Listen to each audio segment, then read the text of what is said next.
Hello, doctors, and welcome. If you're gearing up for the AFK exam, you already know that ICCMS is a big deal. But here's the thing. It's not just about memorizing a bunch of codes. It's about a whole new way of thinking.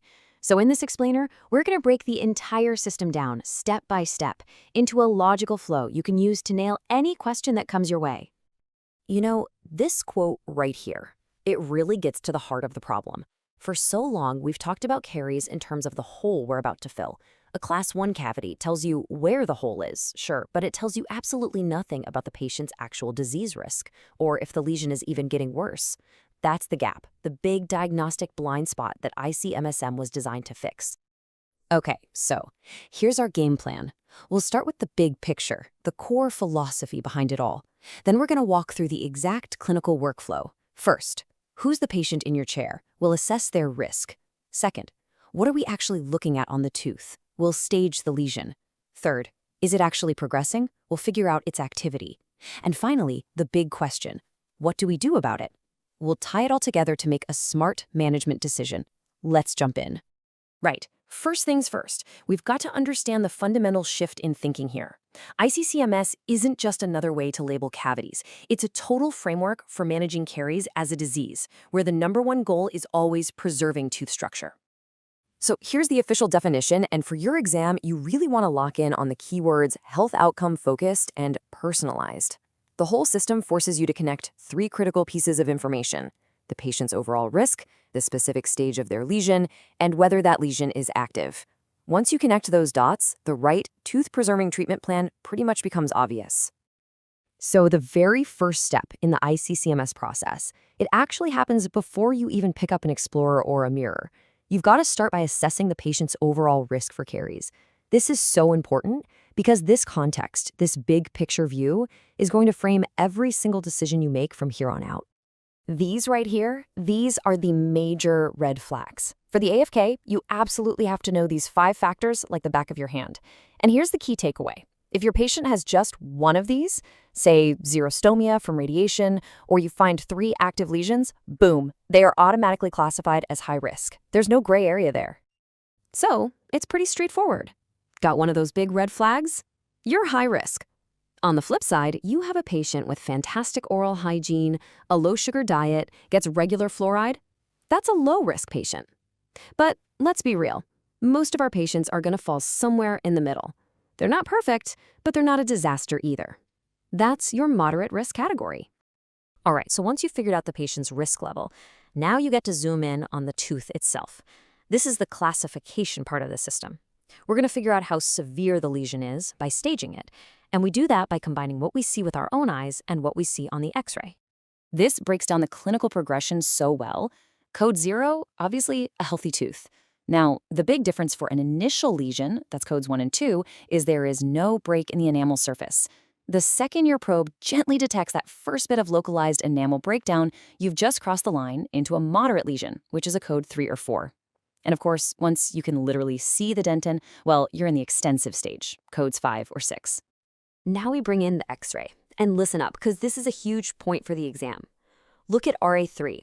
Even though that radiolucency has poked into the outer third of the dentin, radiographically, it's still classified as an initial stage lesion. Why? Because research shows a lot of these haven't actually cavitated yet. The threshold for moderate, for RB4, is when that lesion hits the middle third of the dentin. And here is where the magic happens. This matrix is how you put it all together. You take your clinical findings, you take your radiographic findings, and you merge them to get one single definitive stage. So for example, if you see a clinical code 2 lesion and the X-ray shows RA2, that's firmly in the initial stage. This synthesis, this is the heart of the whole classification process. Okay, but figuring out how bad the lesion is, that's only half the story. The next really crucial question you have to ask is this thing active? Is the disease actually happening right now? Because the answer to that question is what's going to tell us how urgently we need to act. Think of this slide as your clinical cheat sheet. An active lesion, it's going to look dull, kind of chalky white, and feel rough when you gently run your probe over it. And it's almost always covered in plaque. An inactive or arrested lesion is the total opposite. It's often shiny, might be dark, and it will feel hard and smooth. Those are all good signs that the battle between demineralization and remineralization is finally going our way. All right, so now we've got all the pieces of the puzzle, right? We know the patient's risk, we know the lesion's stage, and we know if it's active. So in this last section, we're going to put it all together to make a clear, evidence-based decision on what to do next. First, let's get our terms straight. NOC stands for non-operative care. This is everything we can do to stop the disease without picking up a drill. Think fluoride varnish, sealants, you name it. Then there's TPOC, which is tooth-preserving operative care. That's basically the modern, fancy term for doing a conservative filling. You've got to know these acronyms for the exam. This is basically the decision-making brain of the entire system. And look closely. If you have an initial active lesion, the goal is NOC, non-operative care. We want to arrest it. But, and this is the key, the second a lesion becomes moderate active, remember, that means there's a break in the enamel. The recommendation flips to TPOC, to operative care. That is the critical threshold you have to remember. And in an active lesion, no matter the stage, we just monitor and focus on prevention. So let's do a quick final run-through of the whole workflow. Number 1, assess the patient's risk. 2, classify the lesion stage using your clinical and radiographic evidence. 3, determine if it's active or inactive. 4, put all 3 of those things together to make your decision, NOC or TBOC. And 5, deliver that personalized management plan. That's it.